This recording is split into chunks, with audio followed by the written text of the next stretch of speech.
Hey folks, today we're going to talk about the purpose of a logo. I've been a logo designer for around about 2 decades now. Yep, I am getting old.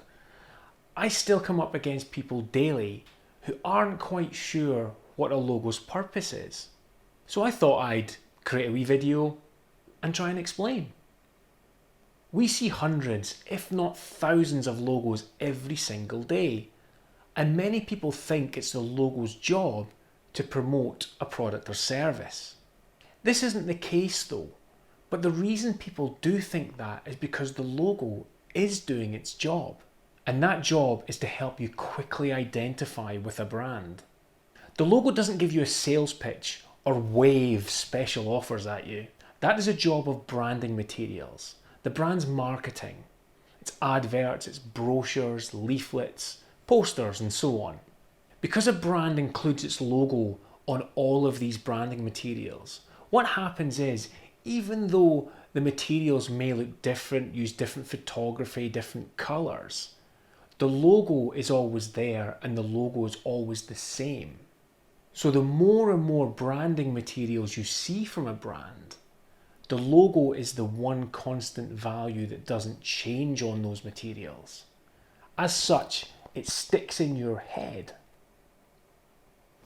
So this means that even when you see the logo on its own, it makes you think about all of those branding materials that you've seen in the past.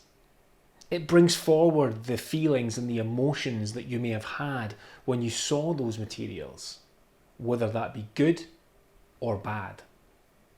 The logo is an identifier, a visual shorthand for the brand that it's representing. When a logo is first created, there really isn't any meaning to it. Well, not to a viewer anyway. There may be meaning to the client and the designer who've created the logo, but to your average person on the street who's seeing the logo for the first time, what does it really mean to them?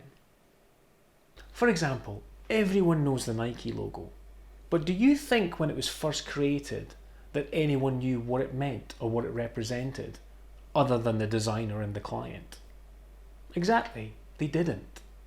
It took years of branding and promotion for that simple tick to become synonymous with the brand. What the Nike logo did do was give off a feeling of motion, movement. It was a simple shape and easy to apply to the branding for Nike on its products and its marketing. It is this combination of simplicity and consistency that allows us to connect with that logo and the logo to the brand message. When we identify with the logo, we are identifying with the brand. So you may be asking yourself, well, what's the use of having a logo at the beginning if it takes months or years to build up the recognition with the brand? Well, a logo can still do a job of helping people identify whether a brand is likely going to be for them, even without supporting branding materials. Using just typography, colours and shapes, your logo can still evoke feelings in the viewer. You can give them an idea of the personality of your brand, for example. A logo can convey fun, seriousness, be welcoming, look expensive, and so on. This can pull people towards your brand, make them curious, want to find out more. What you want to be wary of doing is trying to get your logo to describe exactly what it is that your brand does. This can lead to a very complex and busy logo design. Let your branding do the job of the communication and let your logo be the signpost. Over time, your logo will become more valuable to your brand. That value doesn't come for free though. You will need to work hard on your branding. Make sure that your messages are clear and consistent and always on brand. So how does your logo stack up? Do you feel that it identifies your brand? Does it give off the feeling and the emotions that you want the viewer to have, even without any of those supporting branding materials? And is it easy to remember?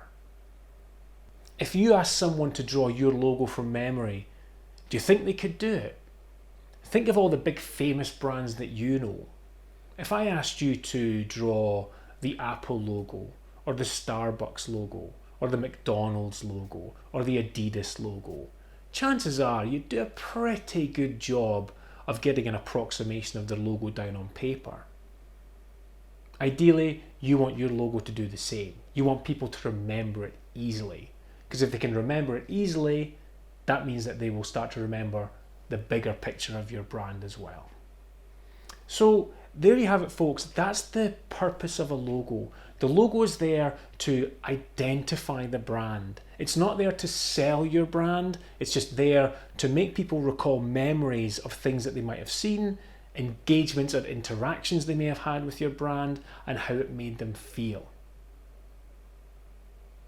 I hope you found this video useful. If you have, make sure to give the video a like. Subscribe to my channel if you haven't already, and I would love it if you could share this video with others that you think may find it useful. And until I see you next time, stay creative, folks.